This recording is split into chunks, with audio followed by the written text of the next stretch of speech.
Have you heard the strange tales of the Whistler?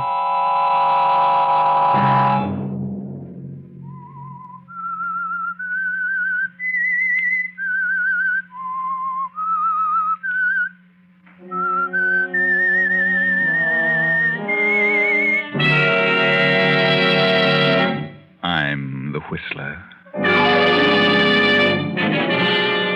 I didn't ask you to marry me. You asked me. And you said you were going to get a job so you wouldn't be dependent on your mother. I was happy then, Barry, and proud of you. Another Saturday night, and again, CBS presents The Whistler.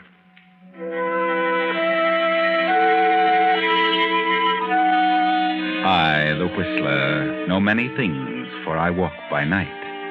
I know many strange tales, many secrets hidden in the hearts of men and women who have stepped into the shadows. And so I tell you tonight the weird story of the man who waited.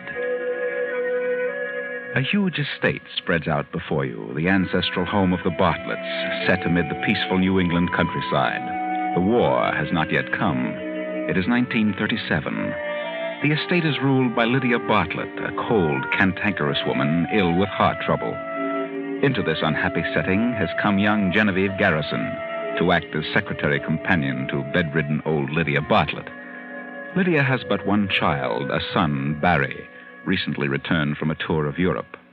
The handsome young Barry is immediately attracted to lovely Genevieve, and after a month has passed... Genevieve, where are you? I'm up here, Barry.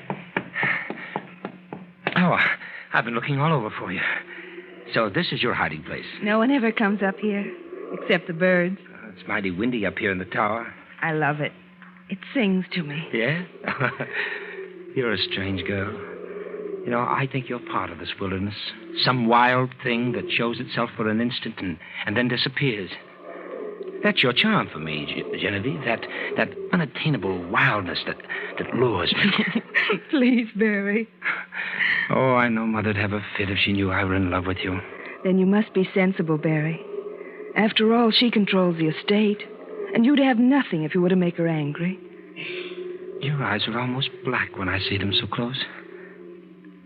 Are you frightened, Genevieve? No.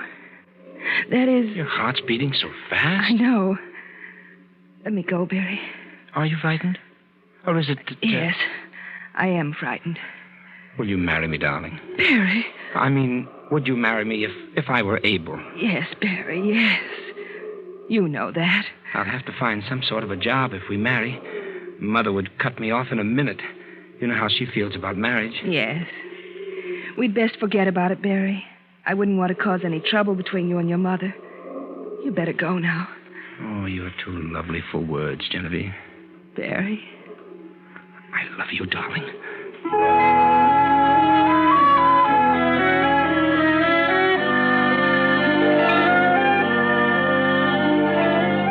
And so 3 months pass by. Then one day, Genevieve steps into Lydia Bartlett's bedroom. Did you call me, Mrs. Bartlett? I certainly did. Where have you been? Put the pillow behind my back and lift my head a little more. There. Is that better now? Yes, it'll do. I want to talk to you. What about? About Annie, the maid. Oh. Has that young stable boy been visiting Annie again? Well, I think she sees him on her days off. Well, I want it understood once and for all that I'll not tolerate any such nonsense under my roof. It must stop. But I think Annie would leave if you forbid her to see the boy. She's really very much in love with him. Love, bosh. Silly nonsense. Mrs. Bartlett, you loved your husband, didn't you? My marriage was arranged by my parents. It only lasted a short while because he died. But it was a nightmare while it did last. Love? There's no such thing. I'm sorry I mentioned it. And there's something else I want to talk to you about. Yes? What is it? What's wrong with you lately? You don't look well. You better see Dr. Ansted. I have seen him. And what did he say? Nothing serious. It's, well, a slight heart murmur. He gave me some medicine. I'll be all right. Rather take care of yourself. I will. Where's the newspaper? Here. Anything in it? Read it to me. Well, there's a tea, a charity affair with the proceeds going to the baby shelter. Baby shelter. Women are fools. Well, go on. What else? Oh, a number of engagements and several wedding announcements and Oh, What's the matter? well, What is it? well, it's something about your son. Barry? What do you mean? Read it. Seen frequently together are Miss Joan Marvell and Mr. Barry Bartlett, son of Lydia Bartlett. An early announcement is anticipated. The fool! He's out of his mind. How dare he do such a thing? I won't have it. I won't. Mrs. Bartlett, I just... Oh. Annie, come here at once. Miss Garrison has fainted.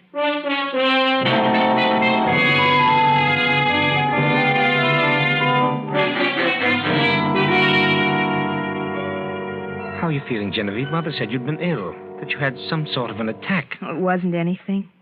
I had rather a shock. My heart isn't too good. I was reading the paper to your mother, and I noticed your name coupled with that of a Miss Marvell. Oh. It was silly of me to give way because I know it can't mean anything now. Genevieve, I think I'd better come right out with it. You mean it's true? Oh, Barry, how could you? I've been trying to get up here to discuss it with you.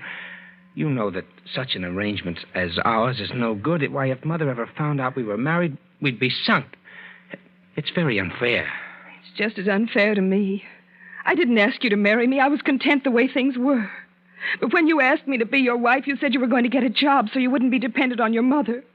I was so happy and so proud of you. Well, I tried to get a job, but it's terribly awkward trying to find something to do when you're not accustomed to it. And you can't ask a man of my position to go out and become a garage mechanic or something like that. There's nothing dishonorable in becoming a garage mechanic. Oh, don't talk nonsense. Naturally, I can't tell my friends my reason that I'm married. Naturally. I met Joan some time ago. I was up at King's College with her brother Ned. She's grown up to be most attractive. More attractive than I am, of course. I didn't say that. It would be a very suitable marriage. The Marvells have pots of money, and the old man would give me a place in his business. Oh, naturally, I plan to take care of you, make you a suitable allowance, and that sort of thing, if you'll divorce me. As a matter of fact, Joan knows all about you and has consented to marry me if I can get a divorce. She knows about your being married to me. But there's something else she can't know, Barry. Why, what are you talking about? I'm going to have a child. Your child. A child? Who knows about it? Dr. Ansteth. I went to see him, and he told me what was wrong with me. Well, Ansteth's a good sport. He won't talk. Anybody else? I've told no one else. But I think Annie suspects. Oh, I hope it doesn't get to Mother. But you can understand now why I can't divorce you. I can understand why you think so, but I still think it's a shame. Why do these things have to happen to me?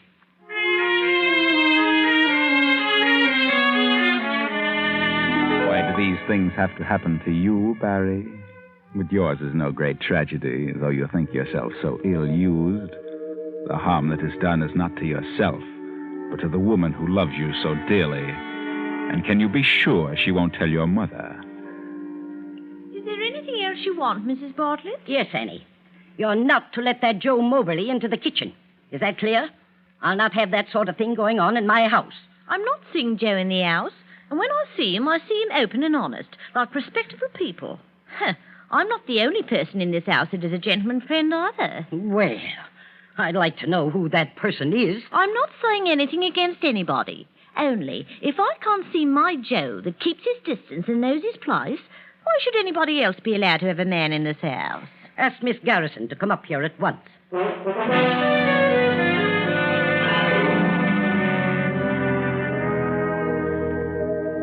Annie said you wished to speak to me, Mrs. Bartlett. And so I do. I'll come right to the point. What's going on behind my back? Behind your back? I don't know what you mean. Oh, yes, you do. You lie very badly. Out with it. I don't understand. Did Annie say anything about me? I was berating Annie for seeing that Joe, and she tossed her head and said she wasn't the only person hereabouts who had a gentleman friend. Only her gentleman friend called on her open and honest. Well, is there anything to what she says? Yes. I have a gentleman friend, as Annie puts it so elegantly. I have more than that. I have a husband. A husband? Your son, Barry. Barry? Barry? You're lying. You're lying. He wouldn't dare. He knows what he means to me. He couldn't do this to me. It seems he did, Mrs. Bartlett. Then you tricked him into it. Of course you would say that. But I did nothing of the sort. I loved him. He asked me to marry him so he might free himself of your hold on him. Barry did that? I'll not believe it. Of course you won't believe it. You don't know the meaning of love. What a way to talk to me. I'll not tolerate it another moment. You'll have to tolerate it, because there's no way of your stopping me. I learned something else from Barry. He has one side to his nature which he takes from you. What do you mean? I married him because he wished it. He was going to find a way that we might live together openly. But Barry found he couldn't do what he said he would do. He found an easier way to live, through another woman who could keep him in the style to which you had accustomed him. So he told me this, expecting I would forego my claim to him. Divorce him? I would have released him, but there was another whose claim was greater than mine. His child. Oh, disgraceful. Under my very roof. I can't endure any more of this. I'll call my lawyers. I'll cut him off without a cent. My medicine. Medicine. Oh.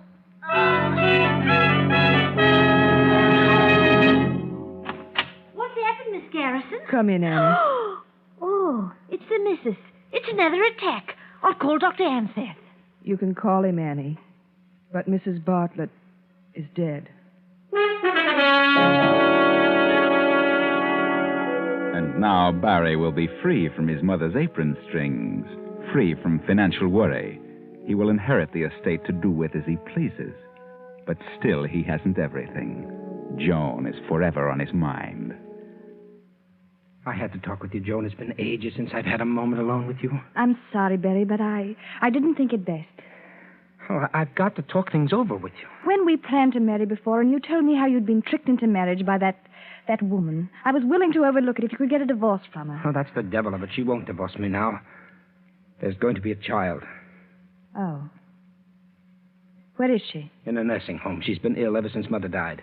For a while, they thought she might die, too, but she pulled out of it. Oh, I know she must have, led you on, but you're so attractive, and she must have been really fond of you. But I don't love her, dear. I love you. Can't you understand it? I can't give you up. I won't. Barry, darling, I love you, too, but this isn't a thing we can decide in a moment. You must be patient. Patient. You sit there close to me and you ask me to be patient. I will for a while. But only for a while. Genevieve, lying in her narrow bed in the nursing home, is trying to be patient, too, trying to forget the pain which racks her to the core, trying to keep from calling for the husband who isn't there. She had hoped that the birth of their son would bring him back to her. Then, one evening, the door opened. Is that you, nurse? No. It's Barry. They said I might see you now. Barry. Oh, why haven't you come before? I've wanted you so. There, now. Don't go on like that. I've had quite a lot of business connected with the estate, which took me away for a bit. They sent me a wire about the baby, and I came as quickly as I could. Have you seen him? Yes, rum little Dickens. Babies all look alike. Well, you'll be as fit as a fiddle before long, and after you get out of here, there's some things that must be straightened out. What things straightened out? I don't understand. Oh, things. I'll see about a house for you and the baby, and... For me and the baby? What about you? Aren't you going to live with us, Barry? No, you see, I... Barry, that girl. Are you still in love with her? Well, yes, I am. I thought when the baby came it would be different. I see it's not. Well, it's... Let me tell you something. Sit down. You'll have to keep her waiting a while longer. They thought I didn't hear them because I was being put under the anesthetic. But I wasn't quite out. The doctor said she may last for years, but I lay you 10 to 1 she's dead in 3 months. Oh, come now. You may have imagined it. I didn't imagine it. You know what that means to me. 3 months to live. You can see how important it is that those 3 months should be spent with you. The doctor didn't say a word to me about your being in such a serious condition. But I heard him. I see. And you don't want to give me a divorce. You want me to wait, is that it? Yes, Barry. Please. First it was my mother, and now you. Barry. There's something I feel I must tell you. Something about your mother you don't know. Well, what do you mean? The doctor said she died of a heart attack, and she did. But she wouldn't have died if I'd given her the medicine for it. She'd found out from Annie that I'd been seeing some man. And when she asked me who it was, I told her everything. You did? She went into a tantrum and stormed at me. She had an attack. And I stood by and watched her. Watched her gasp for breath and call for help that never came. I did that for you. For you, Barry. And you expect me to go on with you? I expect you to stay with me and our son during the last remaining months of my life. And if you try to leave me or seek to have me put away because of what I've done, I'll bring you into it. I'll swear it was your idea. That you're an accessory.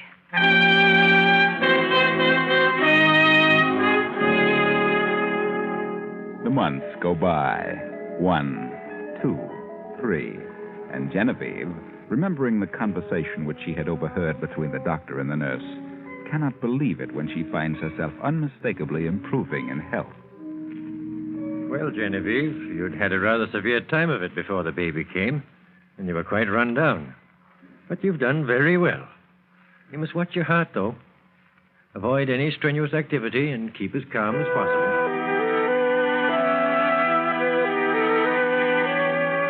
Barry has sullenly accepted the conditions which have been forced on him, but the knowledge that Genevieve was responsible for his mother's death, as well as for his enforced separation from the girl he loves, makes him sullen and bitter. There's no happiness for either of them in this unnatural arrangement, but Genevieve holds him with her constant threat. Did you ring for me, Mrs. Bartlett? Will you ask Cook to make me a fresh pot of coffee, Annie? This tastes very bitter. Yes'm. That cook won't like it. Well, I can't drink this. It tastes as bitter as Never mind. Don't take it back. Leave it. Yes'm. It's odd, but I could have sworn it tasted bitter like... I couldn't. Oh, good morning, Barry. Good morning. I'd offer you some coffee, but it's not so very good. No, thanks. I'll just have a look at the paper. I had coffee in my room. Oh? Since when do you do that? What? Since when do I do what? Have coffee in your room? I did this morning. Was it this same pot? Well, it might have been. I don't know. I never noticed. Why? Did you notice it was quite bitter? I can't say that I did. Might have been standing too long. The cook should have sent you some fresh coffee. Get after her about it. Yes. It might have been standing too long. It might have been standing too long, but you don't think so, do you, Genevieve? Not when you know how your husband bitterly resents his enforced stay at your side, how he wishes the doctor's prognosis of your case had been fulfilled. If only there was some way to break up this infatuation with Joan before it's too late. Why not call Joan? Talk to her yourself. Miss Joan Marvell, ma'am. How do you do, Miss Marvell? Come in, please. Thank you. That will be all, Annie. I suppose you're wondering why I sent for you. Yes, I was a bit surprised, to say the least. I want to talk to you about Barry. Barry's my husband. We have a child, as you know. This is his home, and I've done everything possible to keep him here where he belongs. But so long as you continue to see him, it will be more difficult for him to make a decision. What makes you think I've been seeing him? I can tell by the way he acts. He thinks he's in love with you. And he will continue to think so until you make a definite break. Well, Mrs. Bartlett, I've not been seeing Barry. He's tried to reach me many times, but I've purposely avoided him. Are you sure? Yes, because I'm going to be married to someone else. So you have nothing further to worry about. Does Barry know this? No. Then why haven't you told him? I intend to tell him today. I wish you would. He's been acting strangely of late, and I'd feel ever so much easier about things if you let him know the truth. I understand, Mrs. Bartlett. I hope you'll be very happy, Miss Marvell. And I do thank you for coming. So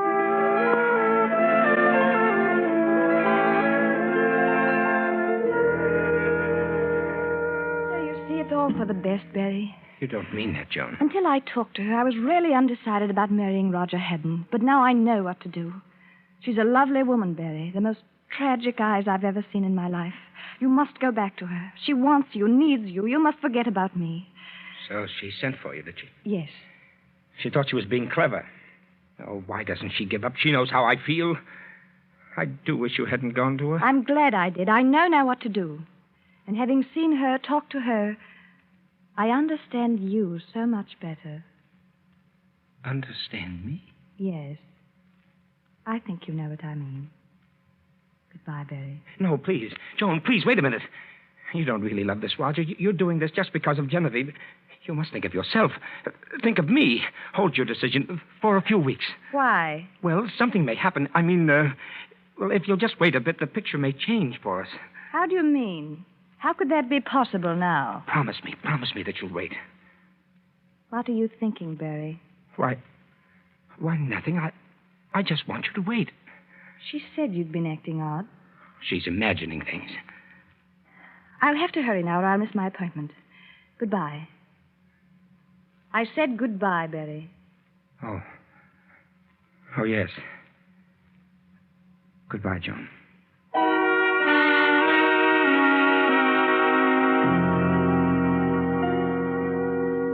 Now it is late the same night. Genevieve lies wakefully in her bed. A car draws up outside. The front door opens and closes. Genevieve sits up. Someone is coming up the stairs. They pause before the door. Who is it? May I come in? Yes, Barry. Hello, Genevieve. Oh, Barry. I'm sorry to disturb you at this time of night. How do you feel? Why, I feel much better, Barry. Well, Joan told me that she'd talked to you this afternoon. Yes, Barry. We're all washed up, you know. She asked me to come back to you. Oh, Barry. If you only would. There's a lot of unpleasant memories between us. I try to make you forget them, Barry. I had decided to go to California. Oh, Barry, please don't. Stay with me. I need you, darling. Please don't go. All right, Genevieve. If that's the way you want it. Barry, you don't know what this means to me. We'll really be together again. You and the baby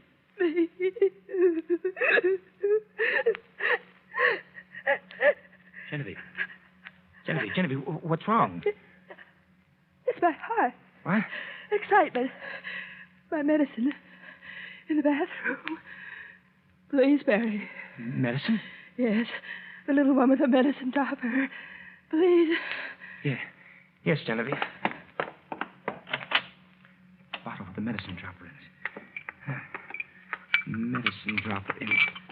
Oh, yeah. I have it. How much do you take?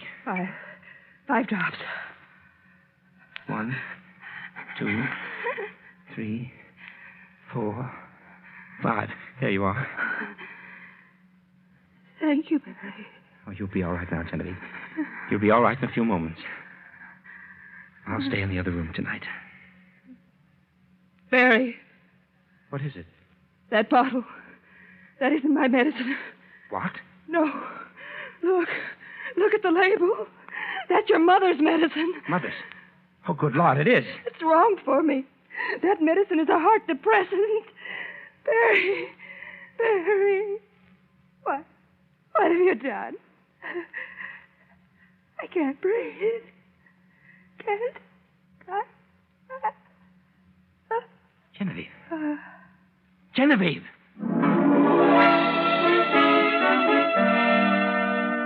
Well, Barry, what have you done? Genevieve is dead. Isn't this what you wanted? You're free now, Barry. Free. Then, 45 minutes later, Dr. Anstead hurries into the bedroom. Well, Barry, what is it? What's happened? I don't know, Doctor. This is the way I found her. Well, not sign of a pulse. Poor girl. I can't understand it. She'd improved so much. She's dead, Doctor? Yes, Barry. I'm sorry. I'm completely dumbfounded. Wait a moment. What's this? What? What on earth? Why, she's taken some of this medicine. Good heavens, yes, I can smell it in the glass. Well, what's wrong, sir? This isn't her medicine. I prescribed this for your mother. My mother? Genevieve's heart needed a stimulant. This induces the opposite reaction. Oh, she took this by mistake. By mistake? But how on earth could... Well, there's nothing we can do for her now. What time did you say you came into the room, Barry? Why, well, just a few moments before I called you. Well, that would be 12 minutes ago. Yes, that's right. I see. She was gasping for breath. She tried to say something, but I couldn't make out what it was. I called you immediately. Uh-huh. Well, I'll call the undertakers. I'll use the phone in the hall. The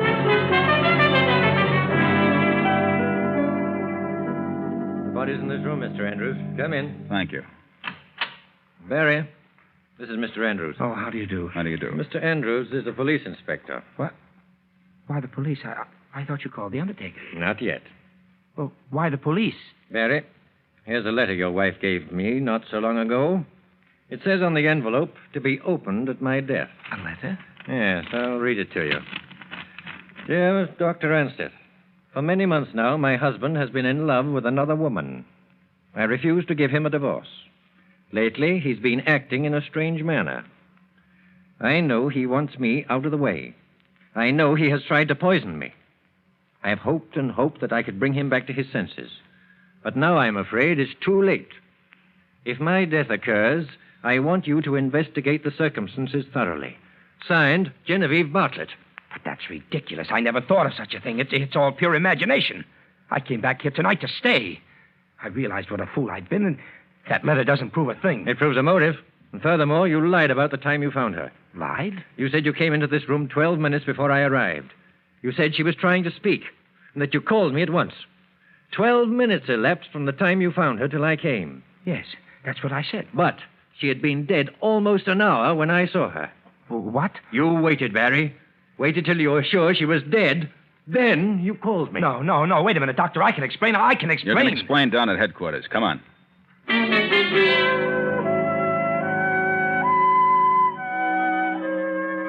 Barry tried to explain. He told the truth. He had come back to Genevieve to stay. He did get the bottle for Genevieve. It was an accident. But he couldn't explain why he waited almost 30 minutes before he called the doctor. He said he just sat beside the bed in a daze, and that was the truth. But no one would believe him. No one. Poor Barry.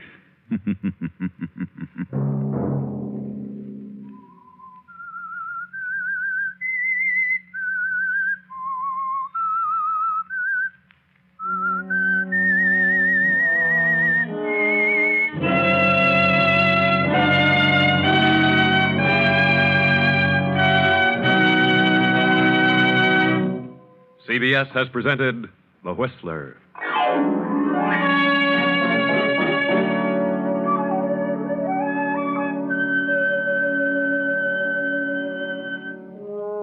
Original music for this production was composed and conducted by Wilbur Hatch.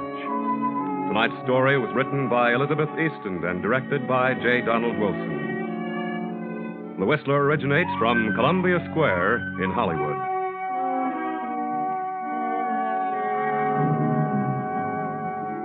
Next week, same time. I, the Whistler, will return to tell you another unusual tale. Good night.